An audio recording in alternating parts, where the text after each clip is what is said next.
اللہ کے رسول صلی اللہ علیہ وسلم کسانوں کے لیے بھی رحمت. اب پورے ملک میں کسانوں کا احتجاج چل رہا ہے. پورے ملک میں کسانوں کا احتجاج چل رہا ہے. اللہ کے رسول صلی اللہ علیہ وسلم کاشتکاری کو، کاشتکاروں کو اور باغبانی کو رسول اللہ صلی اللہ علیہ وسلم جانتے کہ اتنا محنت کا کام ہے. اور رحمت اللہ عالمین صلی اللہ علیہ وسلم نے کیا کہا کہ جو کسان جو کاشتکاری کرتا ہے، جو پودا لگاتا ہے اور اس پودے سے اناج نکلتا ہے، اور اگر کوئی انسان، کوئی چڑیا اس کو کھاتی ہے تو کسان کے لیے صدقہ ہے. آج ساری دنیا کہہ رہی ہے کہ سرسبز و شاداب کرو، گرینری لگاؤ، گرینری لگاؤ.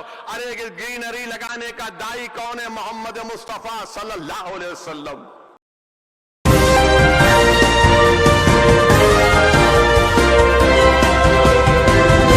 نوجوانوں، تیسری چیز، بچاؤ اپنے آپ کو شراب سے، بچاؤ اپنے آپ کو ڈرگز سے، بچاؤ اپنے آپ کو گانجے سے، یہ وائٹنر سے. تم میرا مستقبل ہو. اگر تم ہی سٹا مار کے سو گئے تو پھر کیا ہوگا؟ نہیں، یہ نہیں ہے. دیکھیں آپ، اگر تم سٹا مار کر سو جاؤ گے تو زمانہ تم پر چل کر چلا جائے گا، تم کو لاش بنا دے گا. تم مسلمانوں کے اسلام کی دیوار ہو. یاد رکھو نوجوانوں، اگر دیوار گر جائے گی تو مخالف اسلام طاقتیں اس کو راستہ بنائیں گی. تم کیسے پیو گے شراب؟ تم کیسے پیو گے گانجا؟ تم کیسے پیو گے وائٹنر؟ تم اس لیے پی رہے ہو کیونکہ تم عشق مصطفیٰ میں دیوانے نہیں ہو. اگر تم رسول اللہ صلی اللہ علیہ وسلم کے عشق میں دیوانے ہو جاؤ گے تو وہی نشہ تم کو دین اور دنیا میں کامیاب کر دے گا. مگر تمہارے دل میں کیا ہے؟ وائٹنر ہے، گانجا ہے. میرے عزیز دوستوں، نوجوانوں، بچو ان برائیوں سے. تم قوم کا مستقبل ہو. تم کو ٹھہرنا ہے، تم کو سینہ تان کر ٹھہرنا ہے، اپنی ماں کے لیے، اپنی قوم کے لیے، اپنے غریبوں کے لیے، مظلوموں کے لیے.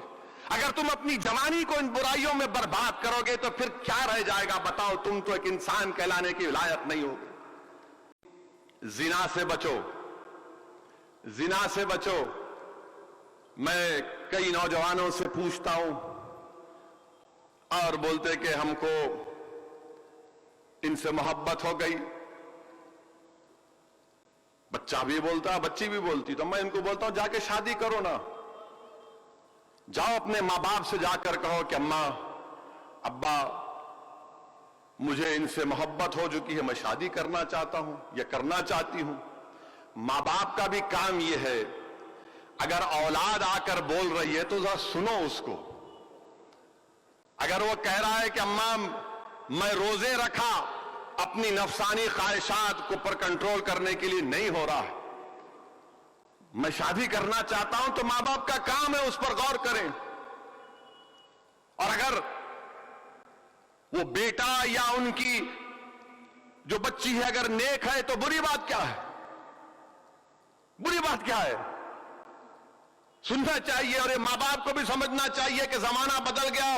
یہ 2021 ہے، 1969 نہیں ہے. یہ ان ماں باپ کو بھی دیکھنا چاہیے حالات کیا ہیں. تو زنا سے بچو. اور اگر شادی کرنا اگر تم میں ہے، تم برداشت بیوی کو سنبھال سکتے. کیونکہ یاد رکھو اسلام میں ذمہ داری شوہر کی ہوتی، بیوی کی نہیں ہوتی. تم اگر گھر چلا سکتے، بیوی کی ذمہ داری کھانا پکانا بھی نہیں. میں پھر سے کہہ رہا ہوں، مفتی صاحب بیٹھے دونوں، پوچھ لو جا کر میں جانے کے بعد. بیوی کی ذمہ داری کھانا پکانا نہیں ہے.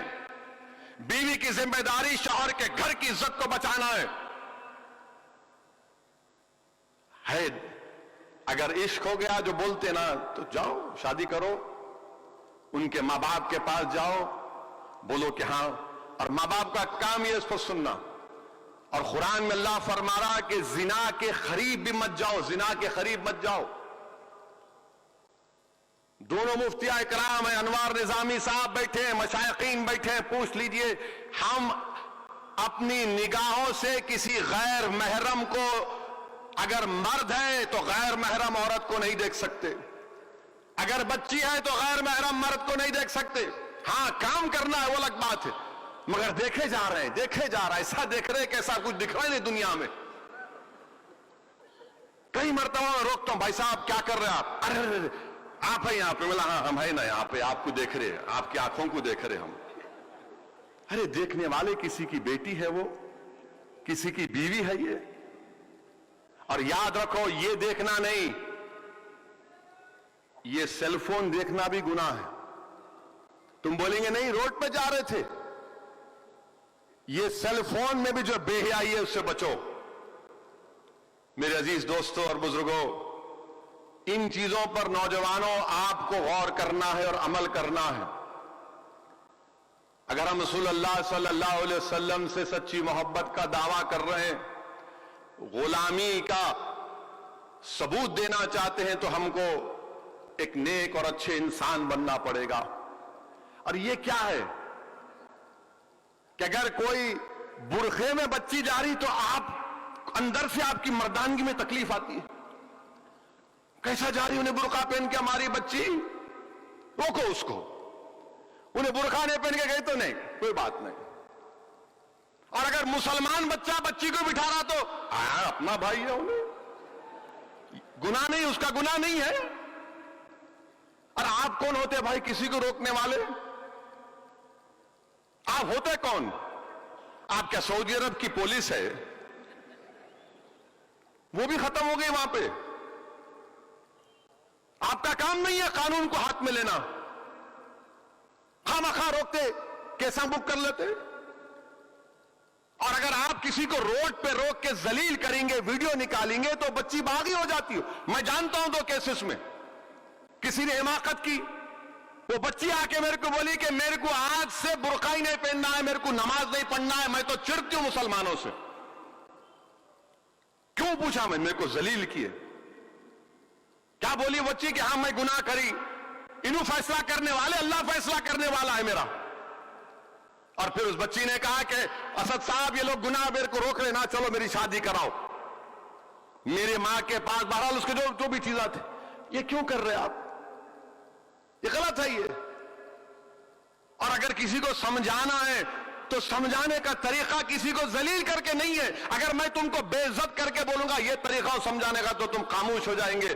ٹھیک ہے یہ MP ہے, دل میں رکھ لیتے آپ. کسی کو ذلیل کر کے نہیں سمجھا سکتے, محبت سے سمجھانا ہے, اخلاق کے دائرے میں رہ کر سمجھانا ہے. یہ کام آپ کو کرنا ہے. یہ چھوڑو ان چیزوں کو. نہیں کیسا جا رہے انہوں, کیسا لے کے جا رہا انہیں. ارے میرے بھائی کیسا لے کے جا رہا تو کبھی اپنے جھانک کے دیکھو, تمہارے میں ہر ہم میں کتنے غلطیاں ہیں, برائیاں ہیں. کیا کہا مفتی صاحب نے ابھی الہ آباد کے, کہ اپنے آپ کو یہ سمجھو کہ میں سب سے کمزور ہوں, میں سب سے بڑا گناہگار ہوں. کہا نا ابھی انہوں نے کہ یہ سمجھو کہ میں سب سے بڑا گناہگار ہوں, مجھ میں خطائیں ہیں.